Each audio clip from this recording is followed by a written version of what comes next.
요한복음 4장 27절에서 42절, 제가 한 구절, 여러분이 한 구절 교독하시겠습니다. 요한복음 4장입니다. 이때에 제자들이 돌아와서 예수께서 여자와 말씀하시는 것을 이상히 여겼으나 무엇을 구하시나이까 하여 어찌하여 그와 말씀하시나이까 묻는 자가 없더라. 동이를 버려두고 동네로 들어가서 사람들에게 이르되 내가 행한 모든 일을 내게 말한 사람을 와서 보라. 이는 그리스도가 아니냐 하니 그들이 동네에서 나와 예수께로 오더라. 그 사이에 제자들이 청하여 이르되 랍비여 잡수소서. 제자들이 서로 말하되 누가 잡수실 것을 갖다 드렸는가 하니 예수께서 이르시되 나의 양식은 나를 보내신 이의 뜻을 행하며 그의 일을 온전히 이루는 것이니라. 너희는 넉 달이 지나야 추수할 때가 이르겠다 하지 아니하느냐. 그러나 나는 너희에게 이르노니 너희 눈을 들어 밭을 보라.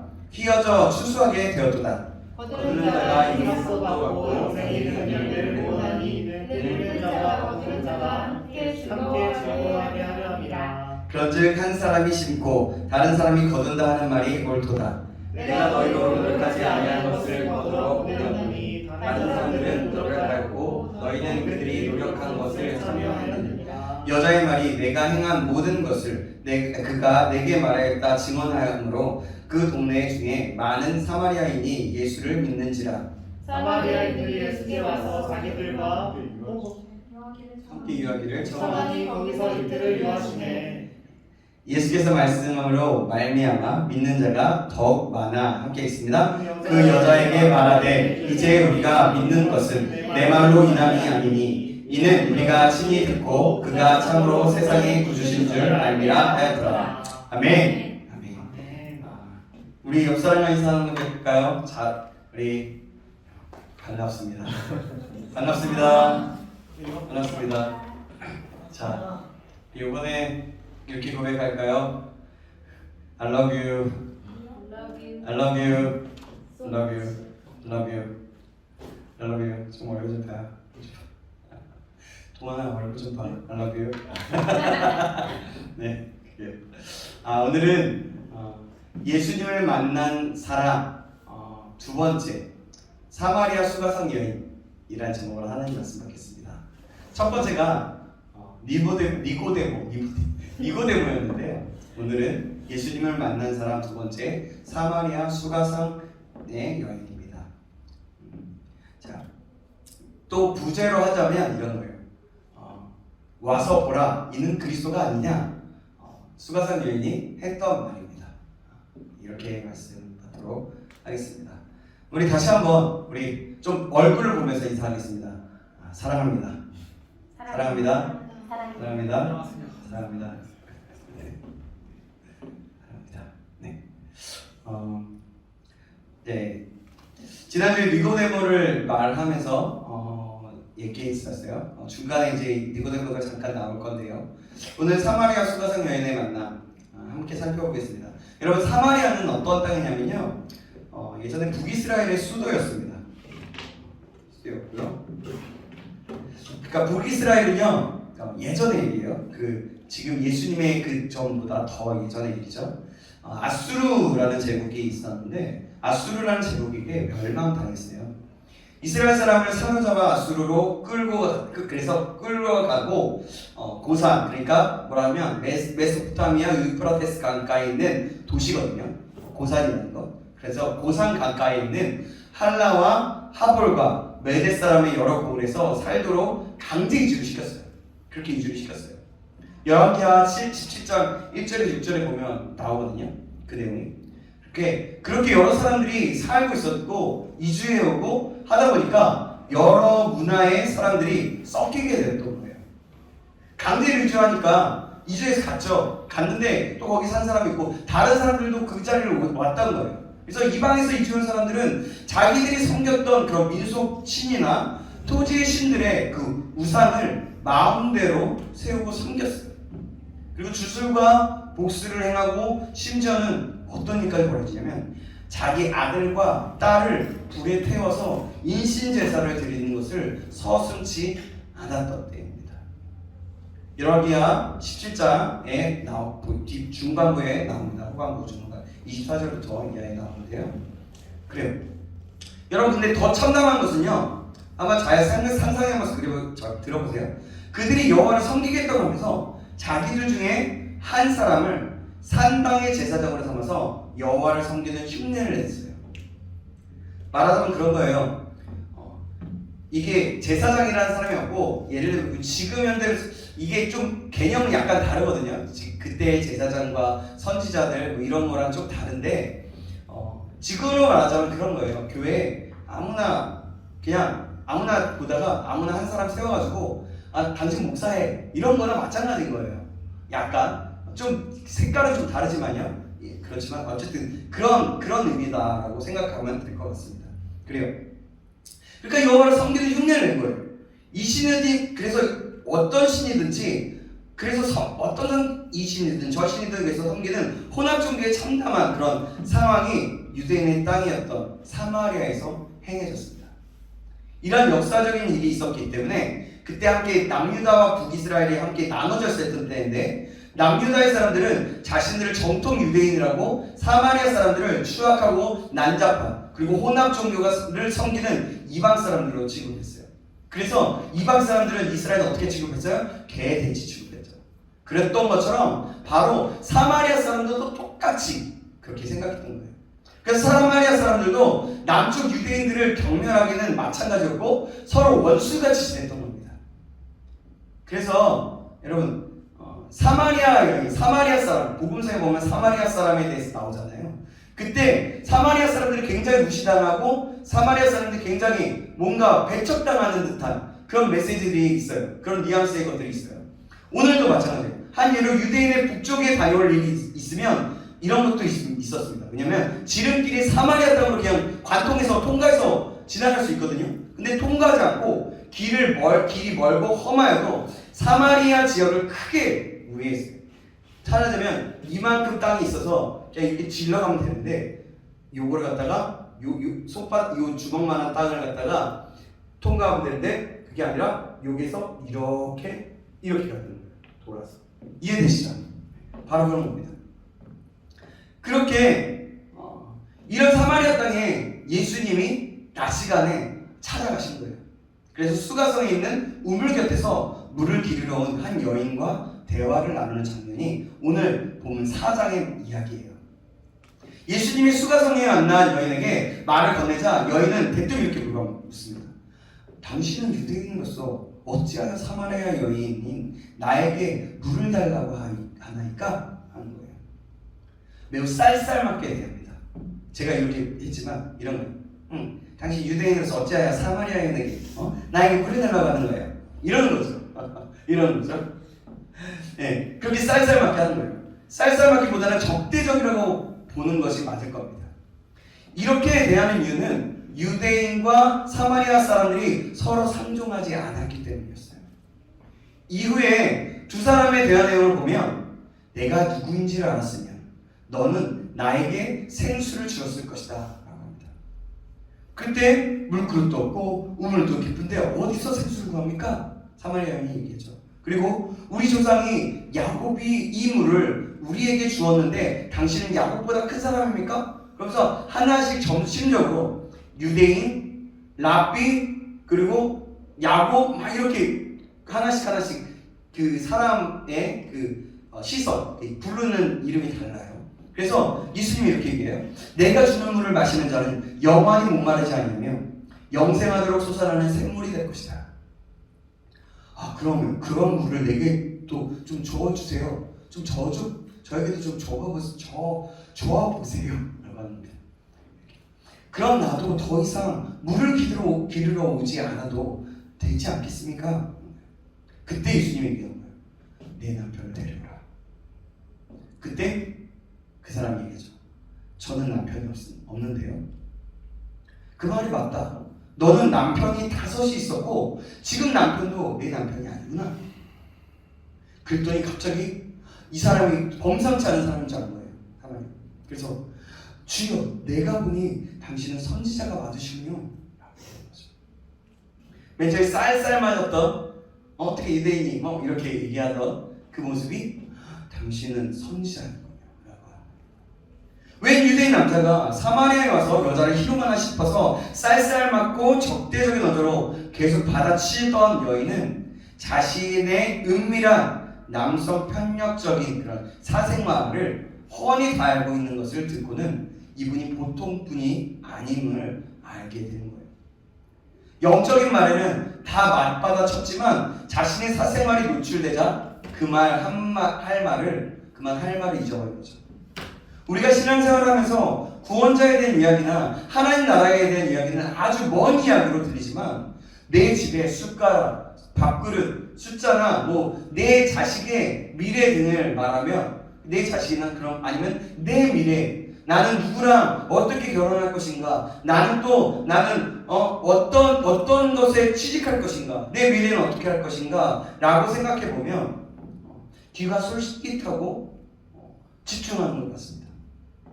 예나 지금이나 믿음은 멀고 현실 가깝다는 말이 참으로 맞는 말인 것 같아요. 여러분은 어떤지 모르겠습니다. 그냥 제가 느끼기에 사람들과 대화를 해보면 많이 그런 것 같더라고요. 성령으로 교제하지 않으면 아무리 영적인 유익을 주려고 해도 받아들이지 못하는 것은 당연합니다. 하나님의 진리와 아무리 주옥 같고 아무리 영적이고 성령의 역사심의 말을 하더라도 그 영적을 주려고 해도 어떤 사람이 예를 들자면 제가 그런다고 하더라도 내 삶과는 별 다를 바가 없다라고 생각한다면 그러면 받아들이지 못하는 것이 당연하다는 거예요.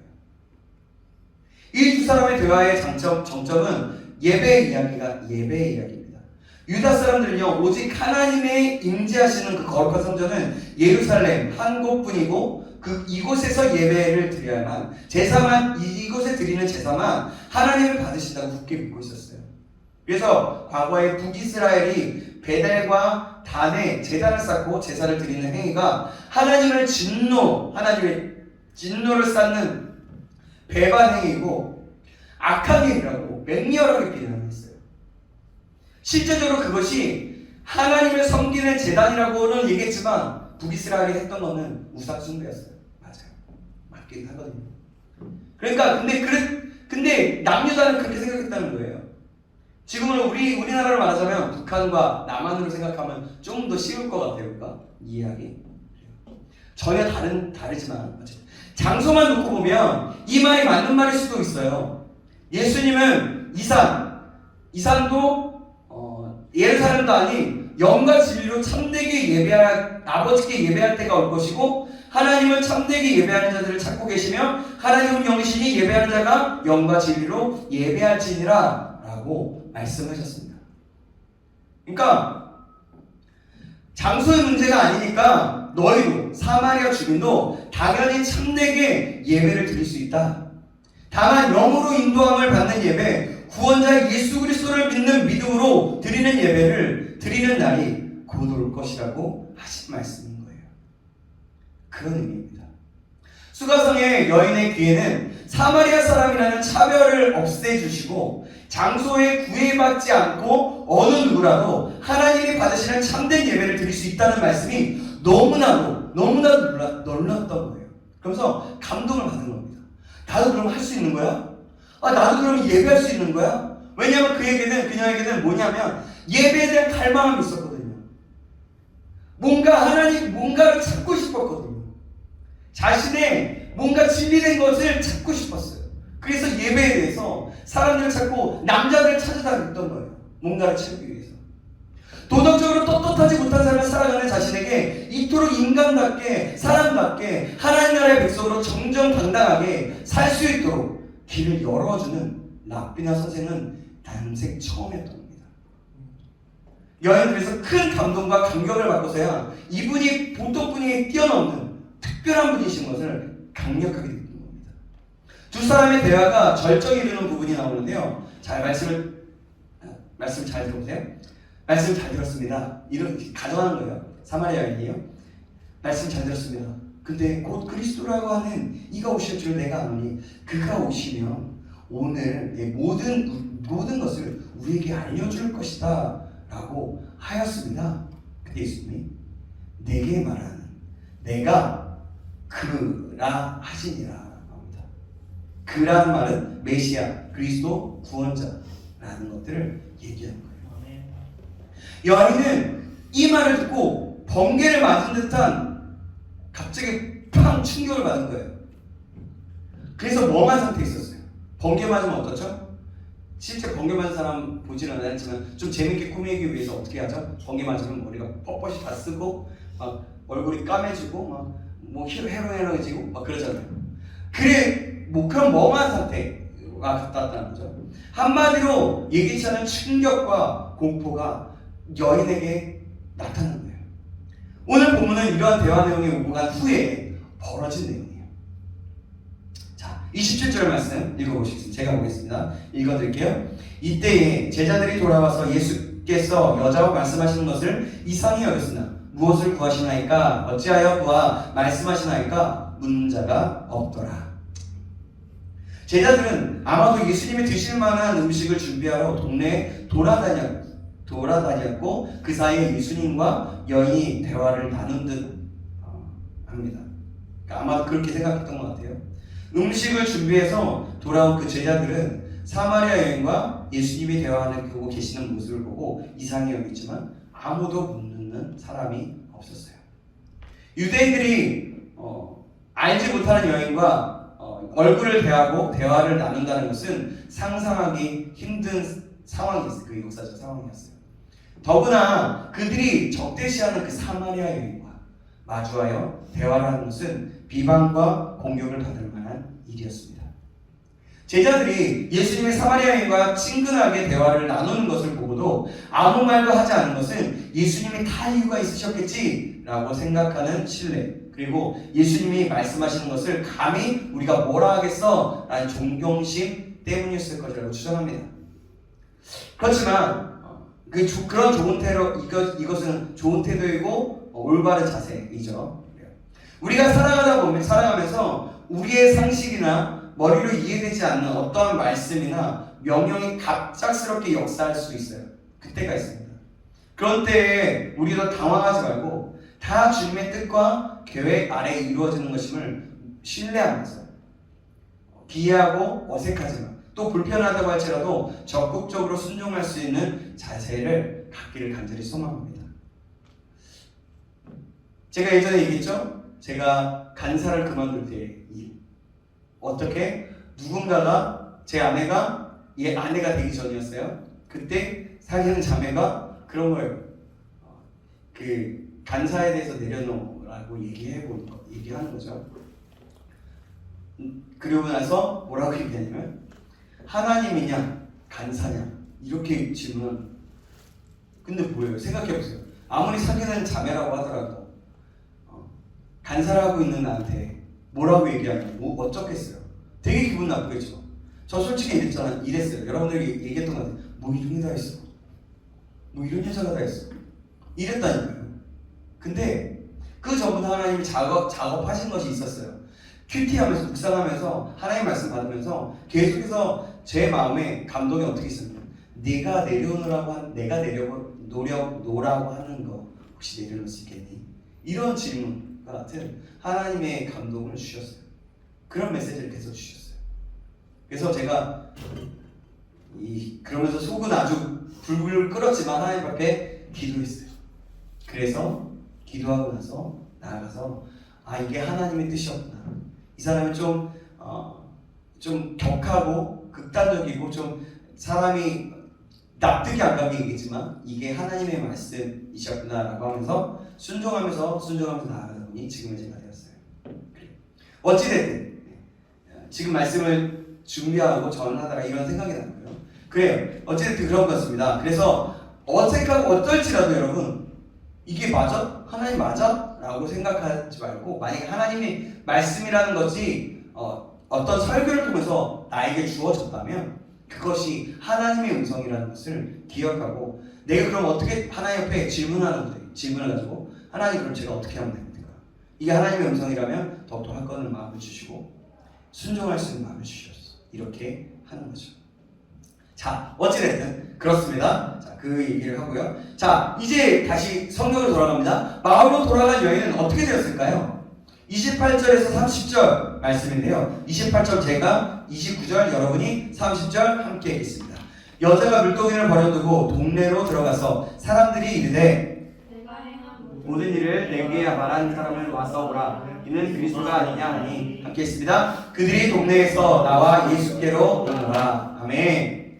여인은 우물가에서 예수님과 만나고 대화한 이야기들을 빠짐없이 생동감 있게 마을 사람들에게 전해주면서 이렇게 해요. 와서 보라. 이는 그리스도가 아니겠느냐라고 하는 거예요. 사람들에게 예수님에게로 이끌어가려고 하는 겁니다. 예수님께로 가보자. 이게 이렇게 말씀하고 있는 거, 이 나의 모든 것들을 아시는 그 예수님, 그분이 그리스도가 아니겠느냐, 구원자가 아니겠느냐, 와봐라 그러는 거죠. 그렇게 전도하게 되었다는 거예요. 예수님을 전하고 자랑하게 됐다는 거죠. 와서 보라는 말씀은 요한복음 1장에 빌립이 예수님을 만난 후에 친구인 나다나엘을 전도할 때 쓴 말이에요. 와서 보라. 이 말은 뭐냐면 두말할 것 없이 함께 가보자 이거예요. 진짜인가 가짜인가 직접 보게 해줄게 내가. 이 말을 확실하게 예수님을 1대1로 경험한 사람만이 할 수 있는 최고의 전도 용어라고 할 수 있어요.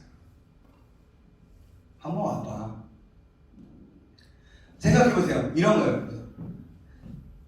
그렇게 많이 했던 것 같아요. 확실히 찬 모임이 있거나 그 자리에 은혜가 있을 때 사람들에게 이렇게 전할 수 있었던 것 같아요. 한번 와봐. 되게 좋아. 그렇지 않습니까? 여러분들도 마찬가지지 않습니까? 그래. 마찬가지예요. 복음을 전할 때 내가 인격적으로 그곳에 얼마나 좋은 것이 있는지 알 때 사람들에게 이렇게 와보자, 가보자, 와서 봐봐 라고 말하지 않습니까? 그렇죠? 그렇다는 거죠. 우리는 다 이런 확신의 말씀으로 전도할 줄 아는 믿음의 용사가 되어야 될 줄 믿습니다. 아멘. 마을 사람들이 와서 보라. 이는 그리스도가 아니냐는 그 여인의 말에 긴가민가, 혹시 진짜일까? 흥미로운데 거짓말이면 혼날 줄 알아. 에이, 저 여자 이거 저 남자들만 쫓아다니지 뭐 이렇게 생각할 수도 있을 거고요. 그랬을 거예요. 그런 등등의 마음으로 예수님이 계신 곳으로 몰려가기 시작합니다. 와서 보란 말이 일단 통했어요. 자, 여기서 우리가 생각해 볼 것은 지난 설교에 니고데모는 대단한 학식과 율법에 정통한 사람이었음에도 불구하고 예수님이 그에게 내가 그리스도라 라고 그런 사실을 확언적으로 그러니까 말해주지 않았어요. 내가 그리스도라는 걸. 그런데 보통 여성의 그 수가성의 여인에게는 내가 곧 그리스도인이라 라고 직접적으로 말씀을 주셨어요. 상식적으로는 니고데모에게 그리스도라고 밝히는 것이 더 쉬운 대화법이었을 거예요. 그렇지만 예수님은 왜 이렇게 상대가 바뀐 듯하게 말씀하셨을까요? 한번 우리가 생각해 보는 거죠. 지난주 말씀에 예수님을 만난 사람이 첫째로 겪게 되는 경험은 자신의 선입견과 지식, 자아, 고집 그런 것들이 부서지게 하신다고 했습니다. 기억나세요? 니고데모와 같은 지식인들이 그들만이 가진 대단한 자존심과 완고함을 깨트릴 강력한 것이 필요했기 때문에 그랬어요. 그래서 예수님은 니고데모에게 너의 생각과 확신은 틀렸다는 말씀을 먼저 해주신 거예요. 그러나 여기는 달랐습니다. 지난주에 설교를 참고해보세요. 여인은 율법에 목매인 생활을 하지 않았어요. 다만 교회에게 그 사람에게 그 사마리아 여인에게 가장 필요한 것은 자신이 짓고 있는 도덕적이고 윤리적이고 성적인 잘못에 대한 치부가 드러나는 것이 두려웠어요. 남자 관계가 복잡한 삶을 사는 여성으로서 사람을 만난다는 것은 늘 두렵고 창피한 일이었습니다. 사마리아 땅에서 버려진 이방인 취급을 받는 서러움도 더해졌습니다. 그래서 예수님은 그녀의 수치를 가려주고 죄로 인한 속박에서 벗어나 다시는 동일한 죄를 짓지 아니하는 자유로운 삶을 살아갈 수 있는 기회를 주시기 위해서 직접 그녀가 숨어 지내는 곳으로 찾아가셔서 그녀가 나타날 때를 기다려 주신 거예요. 그리고 단도직입적으로 내가 너를 구해줄 메시아야, 구원자 그리스도니까 나를 믿고 너는 이제 수치의 여인 버려진 땅에 사는 이방인같이 갈급함을 채우기 위해서 남자들을 찾아다녔던 그런 여인의 삶을 이제는 청산하고 자유로운 영혼으로 영과 진리로 예배하는 거룩한 삶을 살아가고 그에게 인생을 일으켜 세워주셨던 거예요. 여러분, 예수님은 바로 이러신 분이에요. 우리의 필요, 우리의 약점, 우리 모든 것 다 아세요.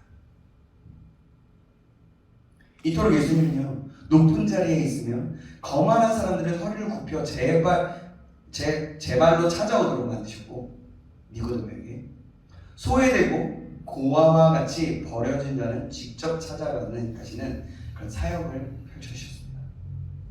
사람의 상태와 상황에 최적화시킨 맞춤형 사역이었습니다. 그만큼 예수님은 섬세하시고 한 사람의 인격을 존중해 주셨다는 것을 우리는 알 수가 있어요. 우리는 그래서 우리 여기서 뭘 배울 수 있을까요? 뭘 배울 수 있냐면 예수님의 성품을 우리도 닮아가야 한다는 거죠. 한 사람의 인격을 모든 사람 한 사람 한 사람을 바라볼 때 그 인격을 존중해주는 마음으로 우리가 있어야 된다는 겁니다. 자, 니고데모와 같은 인간이다 싶은 분은 그러니까 예수님에게로 찾아가서 그분과 세게 부딪혀서 내 잘난 것들이 산산이 부서지는 경험을 해야 합니다. 만약에 여러분이 수가성 여인과 같은 인간이다 싶은 분은 골방에 들어가서 눈물로 부르짖으며 죄의 사슬에서 벗어나서 자유함을 주시는 그 예수님을 초청하며 간구해야 합니다. 니고데모와 같은 사람은 예수님을 찾아가서 세게 부딪혀봐야 된다는 거고요. 여러분은 어떤 형 인간이세요? 니고데모와 같은 사람입니까? 아니면 수가성 여인과 같은 그런 사람입니까? 본인에게 어떠한 인간이 어떤 사람인지 알아가는 시간이기를 소망합니다. 그러기 위해서 성령의 조명하심을 구하면서 성령의 인도하심을 구하면서 하나님께 기도하십시오. 간구하는 시간이 있기를 바랍니다. 하나님을 알아가기를 소망하면서 말입니다. 내가 어떠한 인간형인지도 성령의 종령이 있어야 제대로 알 수가 있는 거예요. 그래서 도와라는 거죠. 나는 이런 인간이야. 아니요, 나는 이런 인간이 아닐 수도 있어요. 내가 아는 나는 한 부분일 수 있어요. 그러나 하나님은요, 우리의 모든 것을 아세요. 그렇기 때문에 우리는 하나님께 가서 내가 어떤 사람이야 물어야 되는 거예요. 여인과 동네 사람들이 몰려오는 동안에 예수님과 제자들 간에도 대화가 오고 갔어요. 자, 31절에서 38절인데요. 이 말씀도 한 구절 한 구절 교독해 보겠습니다. 제가 31절 읽습니다. 여러분 32절 또 33절 이렇게 공부하고 합니다. 그 사이에 제자들이 청하여 이르되 라삐어 잡수셔서 이르시되 너희가 알지 못하는 너희 양식이 있느니라. 제자들이 서로 말하되 누가 잡수실 것을 갖다 드렸는가 하니 예수께서 이르시되 나의 양식은 나를 보내신 이의 뜻을 행하며 그의 일을 온전히 이루는 이것입니다. 너희는 넉 달이 지나야 추수할 때가 이르겠다 하지 아니하느냐. 그러나 나는 너희에게 이르노니 너희 눈을 들어 밭을 보라. 희어져 추수하게 되었도다.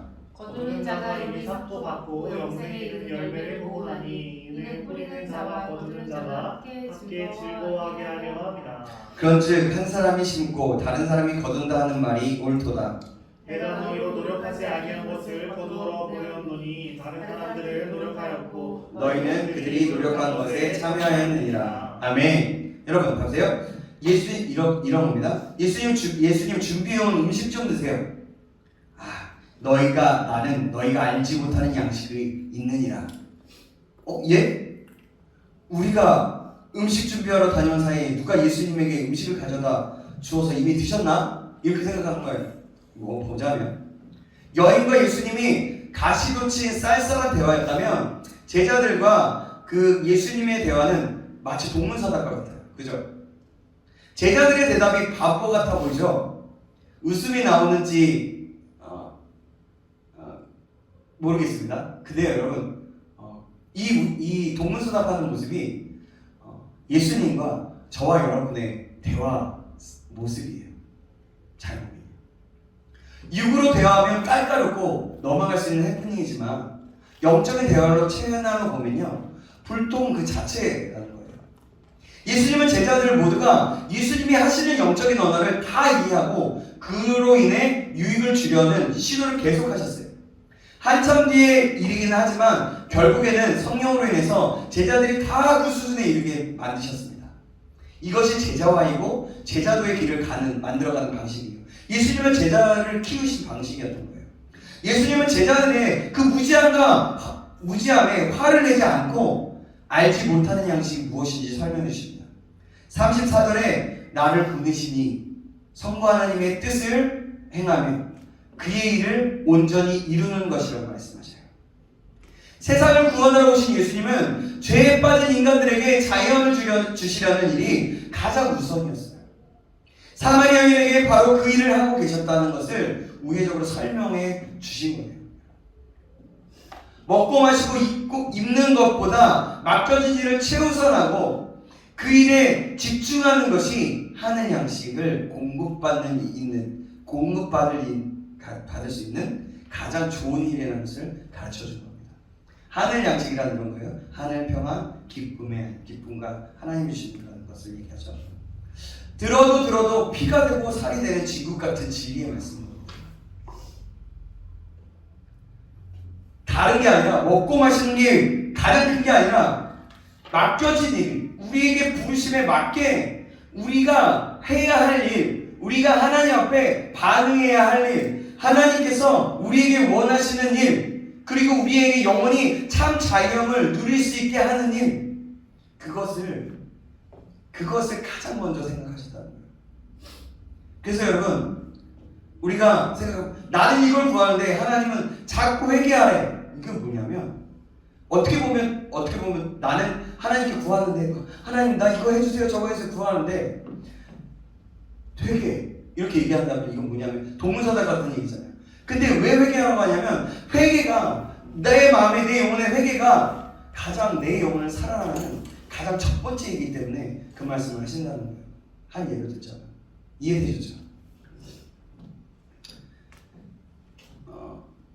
지난주의 말씀처럼 하나님이 하신 말씀과 일과 섬기는 태도만 배우고 익히면 우리는 참된 그리스도인으로 살아갈 수 있다는 것을 다시 한번 깨닫게 됩니다. 35절에 아직 추수할 시기가 넉 달이 남았지만 너희 눈을 들어 밭을 보라 희어져 추수하게 되었다라고 하셨는데 이는 벌판의 곡식이 시기를 앞당겨서 익었다는 것이 아니라 여인과 함께 몰려오는 마을 사람들이 추수할 대상이고 그들을 보라고 하신 말씀인 거예요. 지금 잘 따라오고 있죠? 지금 이해하시죠? 네. 모든 말씀이 영적이시고 모든 것이 하나님의 뜻을 이루어드리는 사역에만 집중하고 계신 걸 볼 수가 있습니다. 36절에 거두는 자는 제자들을 만나요. 제자들은 심지도 않았는데 거둔 일에 참여할 수 있었습니다. 이는 뿌리는 자와 거두는 자가 함께 기뻐하게 하는 위함이라는 말씀을 하시고 또 너희들이 거둔 일에 참여하는 것은 이미 많은 사람들의 선행적인 노력이 있었기 때문에 이런 일이 있을 수 있다라고 말씀하는 거예요. 많은 사람들이라는 것은 뭐냐면 이들보다 제자들보다 더 전에 있었던 사역자들, 선지자들, 하나님의 종들을 얘기하는 겁니다. 우리가 무엇을 하든지 그곳이 직장이든 집이든 교회든 상관없이 그 일이 직업이든 가정일이든 사역이든 봉사든지 어떤 관계든지 아무 상관없이 이루어지는 모든 성과나 열매들은 모두 하나님이 은혜를 주시고 씨를 뿌려주셨기 때문이라는 것을 아셔야 한다는 거예요. 그런 의미에서 저는 참 감사했습니다. 이 자리에 왔을 때 우리 청년부 예배가 동그랗게 앉아서 예배드리는 모습을 보면서 참 이들의 기도가 있었기 때문에 지금 이 청년부가 하나씩 나아갈 수 있구나, 성장해 나갈 수 있구나 라는 생각을 하게 되고 그 전에 있었던 사람들조차도 그 사람들이 또한 기도해내고 또 성격이 다르고 여러 가지가 달랐을 수도 있지만 그들이 함께 청년부를 위해서 이 신창교회를 위해서 기도했던 그 씨앗의 뿌리 그것들이 이제는 조금씩 새롭게 하는 계기가 됐구나. 하나님이 또 역사하시는 계기가 되고 있구나 라는 것을 알게 되었던 것 같습니다. 그래서 우리는 알아야 된다는 거예요. 우리가 지금 있는 것, 내가 이 자리에 설 수 있는 것, 내 힘으로, 내 뜻대로, 내 생각이 내가 잘해서 된 게 아니라 먼저 된 믿음의 선배들이 갈고 닦아놓은 그 길로 인해서 우리가 지금 이 자리에 있다는 것. 그렇다면 우리는 어떻게 해야 될까요? 그런 믿음의 선배들처럼 이 길을 갈고 닦고 준비하면서 다음 세대를 함께 준비해야 된다는 거죠. 근데 어떤 사람은 이렇게 얘기해요. 내가 얼마나 열심히 했는데, 내가 얼마나 수고했는지 알면서 나를 어떻게 이렇게 무시해? 내가 이만큼 했으니까 당연히 이만큼의 것은 내 몫이야. 이런 식의 주장을 하는 사람들이 가끔 있어요. 사람들과의 잘 안 맞는 것으로 인해서 어떻게 나를 이런 취급해? 이렇게 하는 사람들도 있고요. 또 내 뜻은 이게 아니었는데 다른 사람들이 상처받는 경우들이 있고요. 그죠? 어찌됐든 그래요. 이런 식의 주장은요, 하나님의 일하심과 그 씨 뿌리심을 가로채는 그런 망령된 행동일 수 있는 거예요. 심는 자와 물을 주는 자가 있을지언정 씨 뿌리고 거두게 하시는 하나님이 없다면 아무것도 아님을 명심하고 모든 일, 모든 성과에 있어서 모든 것에 있어서 겸손함으로 반응해야 된다는 겁니다. 제자들과 이런 대화에 주고받는 중에 여인과 마을 사람들이 몰려오게 됩니다. 자, 사마리아의 수가성에서 벌어진 일의 결말이 나오는데요. 39절에서 42절 말씀입니다. 제가 39절, 여러분 40절 또 교독해 보겠습니다. 여자의 말이 내가 행한 모든 것을 내게 말하였다 증언함으로 그 동네 중에 많은 사마리아인이 예수를 믿는지라.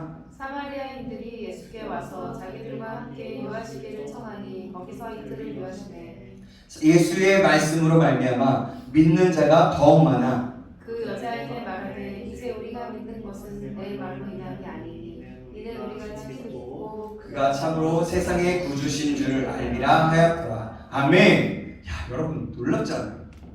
아니 그냥 예수를 만났어요. 그래서 와보라고 했어요. 이게 참 선지자 아닐까? 말하면서 자신이 생각나는 거예요. 근데 사람들이 왔어요. 그들은 왜 그러냐면 그거였어요. 메시아를 사실 그 이스라엘 사람들이 기다렸거든요. 자, 39절을 보면 사마리아 동네 사람들이 예수님을 믿게 된 첫 이유는 사마리아 여인이 과거에 행했던, 그러니까 남편이 많은 사생활이 있었던 일들을 다 마쳤다는 말을 여자가 증언했기 때문이라고 합니다. 전보듯이 과거의 일을 다 맞추는 사람이 왔다는 말에 신기해서 사람들이 모여들었던 거예요. 여자가 내가 그리스도를 만났다는 말도 함께 전하기는 했으나 사람들은 그것에는 그다지 큰 관심을 두지 않았고 그냥 뛰어난 선지자 정도라고 생각했을 것이에요.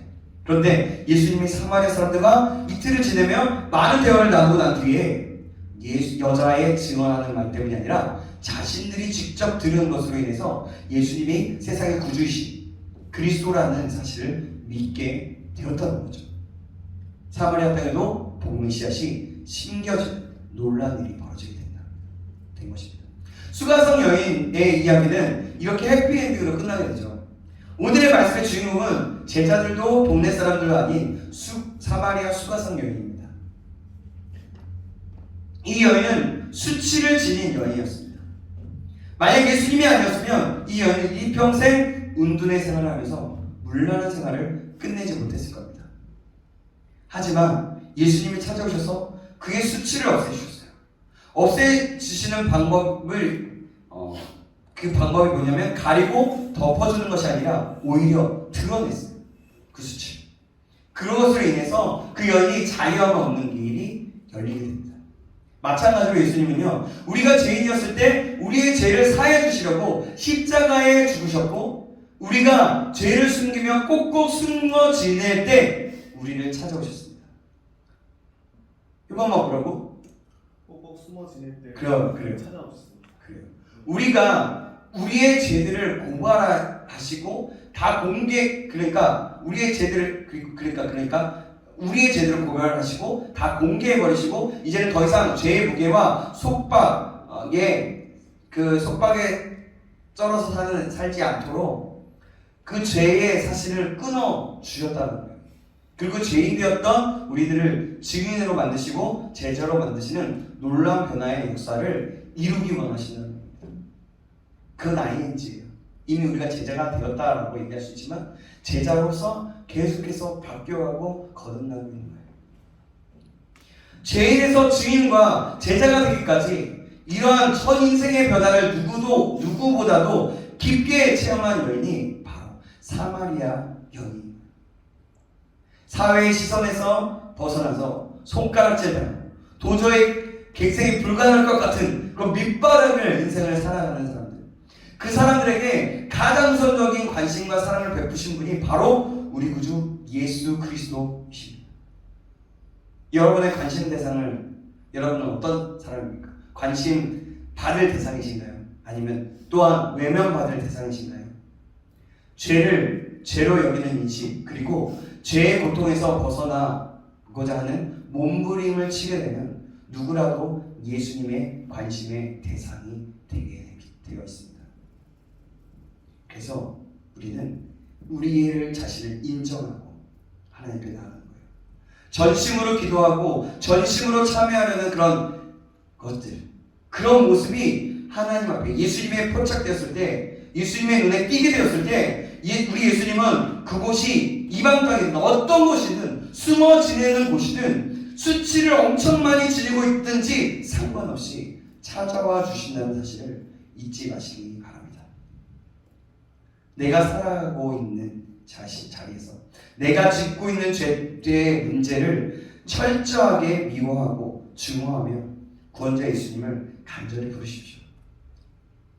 영과 진리로 예배하도록 인도하시는 우리 주님이 여러분의 심령과 거룩과 성결의 영으로 충만하게 임하실 것입니다.